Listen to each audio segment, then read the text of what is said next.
Et bonjour les enfants, j'espère que vous allez bien. C'est déjà notre troisième rendez-vous, notre troisième mercredi pour un petit cours de théâtre.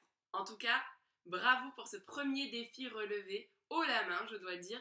J'ai eu de belles histoires et des choses auxquelles je ne m'attendais pas et j'adore votre imagination, alors continuez comme ça. Je vous le rappelle, dans cette vidéo, il va y avoir 3 parties. La première, un petit peu plus technique. La deuxième, où on va faire des petits jeux ludiques. Et la troisième, un défi. Alors, c'est parti! On va commencer avec la respiration. Je vous le rappelle, on respire au théâtre avec le ventre. On inspire avec le nez, c'est-à-dire quand on prend de l'air, on inspire avec le nez, et quand on recrache l'air, quand on expire, on le fait avec la bouche. Donc on y va tous ensemble. Vous vous souvenez, pour s'aider, on peut mettre les mains sur le ventre et on y va.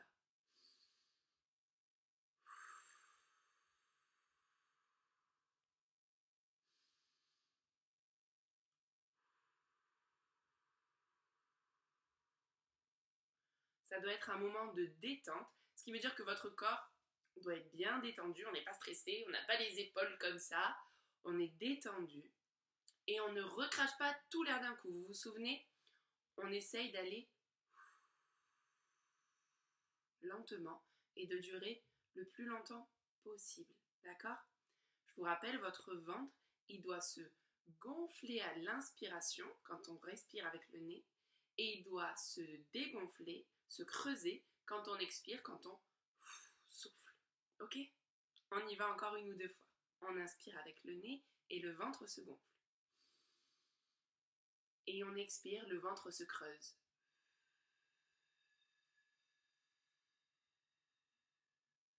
On le fait une dernière fois. On inspire.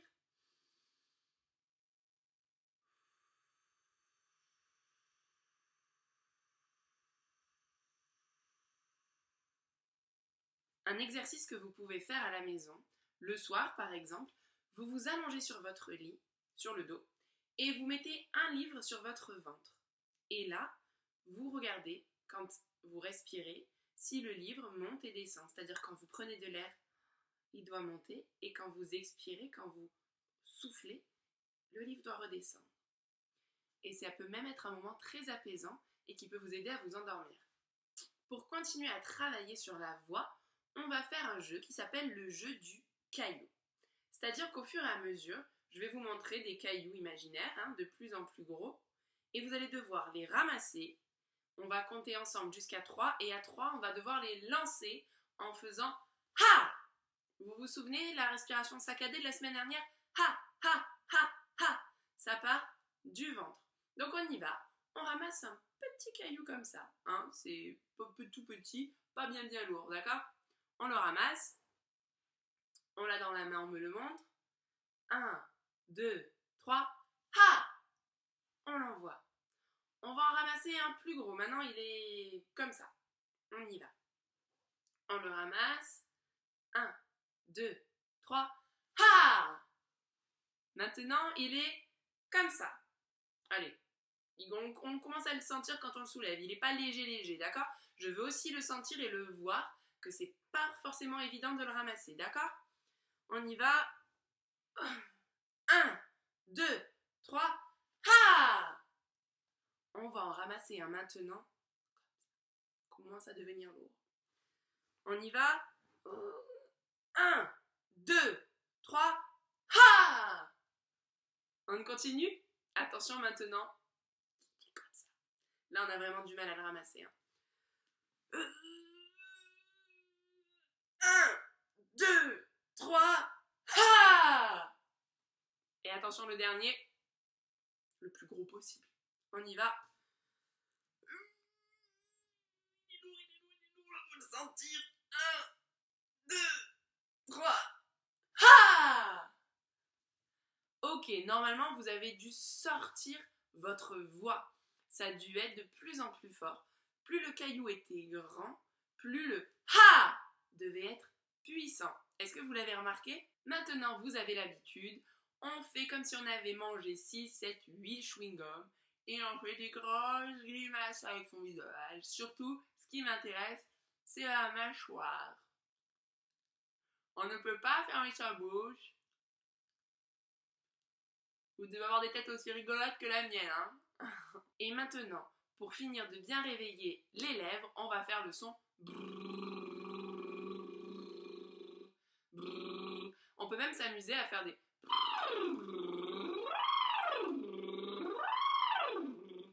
et en même temps, vous réveillez votre voix. On va reprendre le Tadala. Maintenant, je pense que vous commencez à le connaître. Si c'est la première fois que vous voyez une vidéo et que vous arrivez, ce n'est pas bien grave. Vous pouvez soit commencer par les premières vidéos, soit nous suivre. C'est assez facile. On va commencer avec le A. Donc ça fait ta, da, la. À vous. Le E. Te, de, le. Le I. Ti, di, li. Le O. To, do, lo. Et le U. Tu, du, lu. On va commencer à le compliquer un petit peu, c'est-à-dire que sur une seule respiration, on va tous les dire. On essaye, hein, on est là pour essayer. Pareil, n'hésitez pas à mettre pause pour le réessayer. On prend sa respiration, on inspire par le nez, le ventre se gonfle. Et c'est parti. Ta, da, la, te, de, le, ti, di, li, to, do, lo, tu, du, lu. Et on finit par souffler l'air qui nous reste. Alors, une petite indication, il ne faut pas se crisper comme ça et puis pas respirer et pas sortir d'air du tout. Non, c'est pas ça le but, hein. Le but, il faut quand même respirer, mais comme je vous l'ai dit tout à l'heure, on envoie un tout petit peu d'air, on n'envoie pas tout d'un coup pour pas se retrouver justement sans air. On va le recommencer une dernière fois et vous allez essayer d'avoir conscience de ça, que vous êtes en train quand même d'expulser de l'air et pas que vous vous retenez comme ça et que vous ne respirez pas, d'accord? On y va, on inspire, le ventre se gonfle. Ta, da, la, te, de, le, ti, di, li, to, do, lo, tu, du, lu.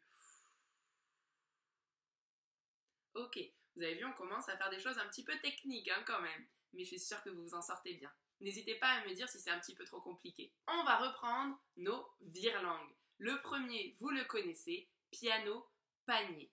Est-ce que vous commencez à y arriver? N'hésitez pas à me faire des petites vidéos en train de faire piano, panier, voir si vous y arrivez. Alors attention, c'est parti. Pareil, on inspire.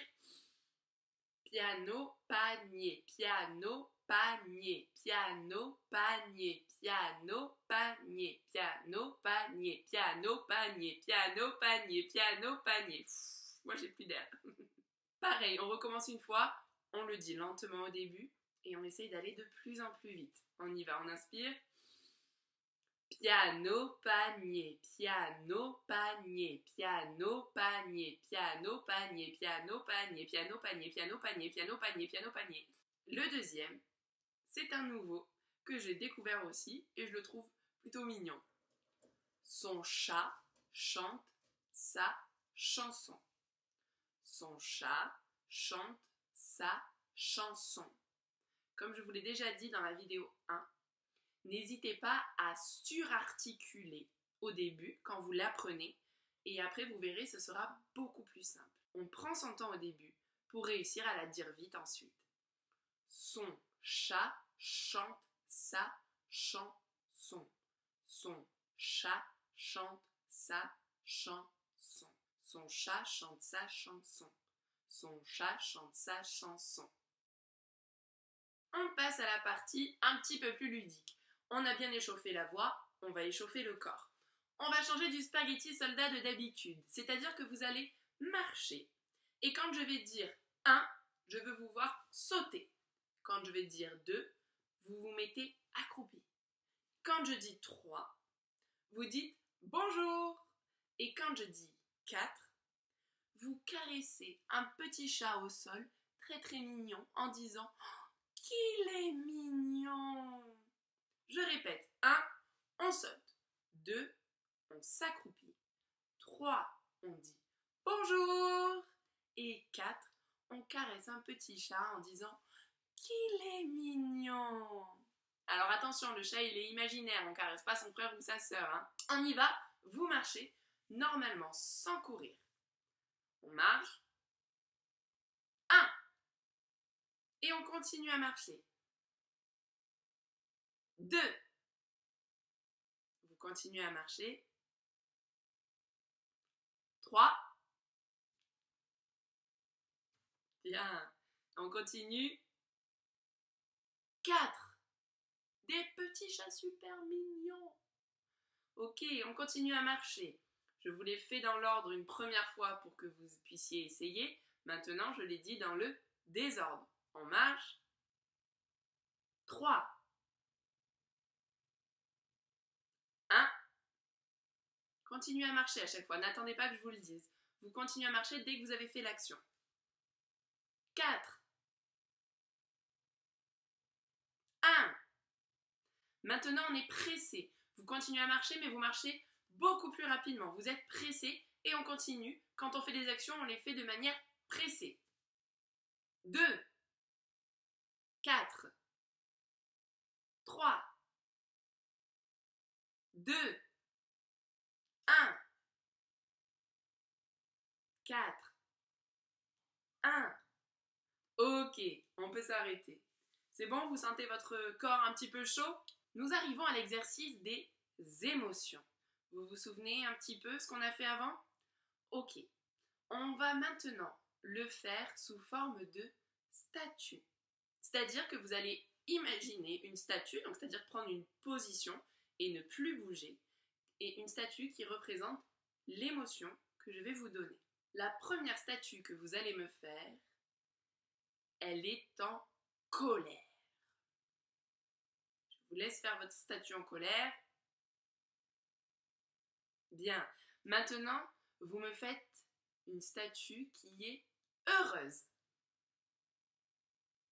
Et pas que le visage. Je veux voir toute votre statue, tout votre corps engagé. C'est-à-dire, tout votre corps exprime cette émotion. Maintenant, votre statue, elle est triste. Attention, on ne se cache pas le visage avec les mains. Si je vous dis maintenant que votre statue a peur. Et si je vous dis que votre statue est amoureuse? Super! On passe au jeu à 2. Le premier jeu, on va refaire un petit peu le jeu du pantin de la semaine dernière.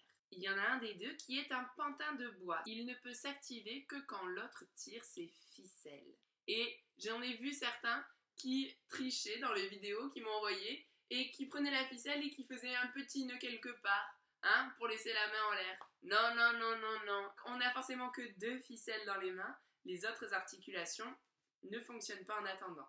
On tire la ficelle de la main se lève. D'accord? Ça peut être aussi ici devant. Vous pouvez le faire avec les jambes, avec les coudes. Vous le faites l'un après l'autre. Vous mettez pause et vous prenez le temps de le faire. Deuxième petit jeu à 2, on va faire le jeu du guide et de l'aveugle. C'est un jeu qui est basé sur la confiance. Ce qui veut dire que vous allez vous faire confiance mutuellement. Donc, le but, ce n'est pas de faire aller votre partenaire dans le mur, dans la chaise ou de lui faire mal. Il va vous faire confiance, c'est à vous de lui prouver qu'il peut avoir confiance en vous. Il y en a un des deux qui va se mettre devant et fermer ses yeux, et même pour pas tricher, qui va mettre ses mains sur les yeux, comme ça, les pommes des mains. Le deuxième va être derrière, les mains dans le dos, pour ne pas tricher, et va devoir guider son copain devant seulement avec sa voix. C'est-à-dire que vous allez le suivre en lui disant « Va tout droit, tourne à gauche, tourne à droite, stop ». Dès qu'il y a un danger, je dis « Stop ». Fais marche arrière ou fais demi-tour, ce genre de choses.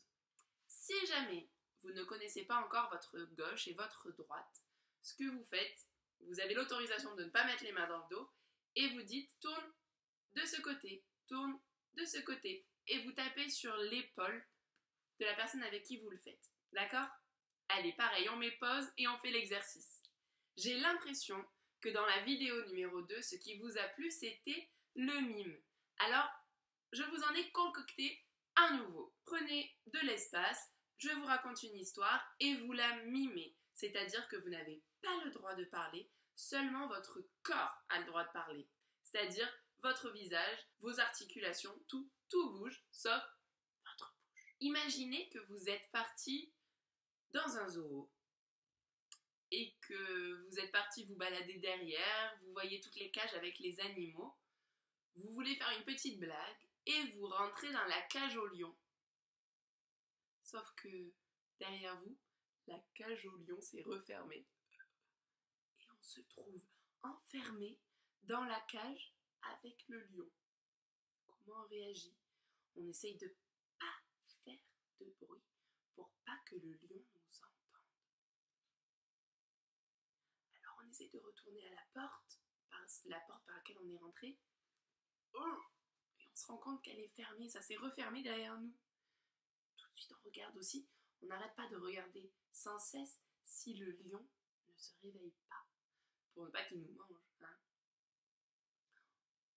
On voit qu'il y a une petite trappe dans cette cage aussi, si elle menait à une sortie. Je me dirige lentement vers cette trappe, je soulève la trappe, je commence à passer la tête et il y a un tigre. Je ne dois pas faire de bruit, je ne dois pas me faire remarquer, mais j'ai très peur. Et donc je suis toujours dans cette cage au lion. Qu'est-ce que je pourrais faire?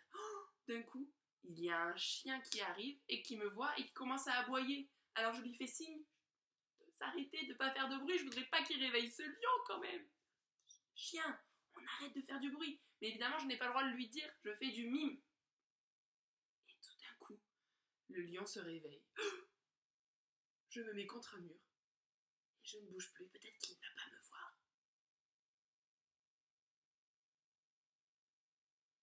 Et le lion ne m'a pas vu. Il retourne à sa place et se rendort. Et au loin, je vois quelqu'un qui arrive et qui va pouvoir m'ouvrir. Alors pareil, sans faire de bruit, j'essaye de lui faire des signes, de lui demander de venir vers moi. Elle m'ouvre la cage et ouf, je peux sortir, je suis libérée de la cage au lion. Alors cette histoire, en fait, je me suis largement inspirée, c'est même quasiment la même histoire que celle de Charlie Chaplin. Et ça s'intitule La cage au lion.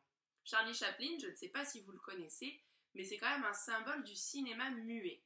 Parce qu'avant, nous maintenant, on regarde des films et tout le monde parle et c'est plein de couleurs. Mais avant, il n'y avait pas de couleurs, c'était en noir et blanc. Et surtout, le cinéma avant, c'était muet. Donc, l'importance du mime, vous imaginez? Je vous laisse demander à votre papa ou votre maman, une fois que vous aurez fini le cours de théâtre, de chercher justement sur internet La cage au lion, Charlie Chaplin, et je vous invite à la regarder et à voir à quel point il nous donne plein d'émotions, il nous fait comprendre tout ce qu'il a envie de nous faire comprendre sans parler. C'est hyper intéressant, alors je vous recommande vraiment de le regarder. On passe au jeu des traversées. Pour les traversées, vous allez d'un point A à un point B, peu importe si c'est pas tout droit, si ça vous fait faire des zigzags dans votre appartement. La première traversée, vous imaginez qu'il y a énormément de vent. Mais un vent puissant qui, limite, ce vent vous empêche d'avancer. Vous l'avez en pleine face et c'est difficile d'avancer. Maintenant, quand vous regardez devant vous, il y a un immense lac et seulement des petites pierres. Vous ne pouvez y mettre qu'un pied. Donc on saute sur un pied, puis on passe sur l'autre avec l'autre pied. Et on essaye de bien garder son équilibre. Allez, on saute, on continue, on avance. On fait attention de ne pas tomber, d'être bien en équilibre, bien posé sur son pied à chaque fois. Peut-être qu'on peut même s'aider de ses bras. Peut-être que vous l'avez même fait naturellement. Et maintenant, vous arrivez dans un pays extraordinaire. Il est extraordinaire parce qu'il est rempli de bonbons. Tout est en bonbons. Les maisons, les arbres, le chemin, le soleil, tout. Et si je vous dis que vous êtes un animal? Attention, j'exclus le chat et le chien. Et maintenant, vous vous remettez debout si vous étiez à quatre pattes et vous avez dans chacune de vos mains 2 sacs très lourds. C'est difficile d'avancer, on essaye de ne pas les poser, de ne pas les faire tomber et on avance avec ces 2 sacs lourds. On utilise nos muscles. On arrive, on peut les poser. Et maintenant, on se retourne et de l'autre côté, on voit un copain ou une copine qu'on n'a pas vu depuis super longtemps. Comment on réagit? Comment on court vers elle? Si je vous dis maintenant que vous êtes un policier, comment est-ce que vous faites le policier?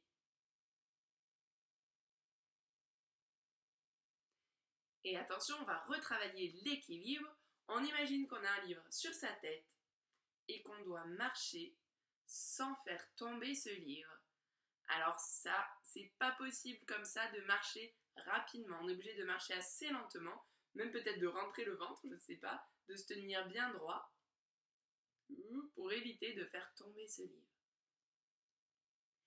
Et en essayant toujours de garder ce livre sur cette tête, on choisit une place et on va s'allonger sur le dos.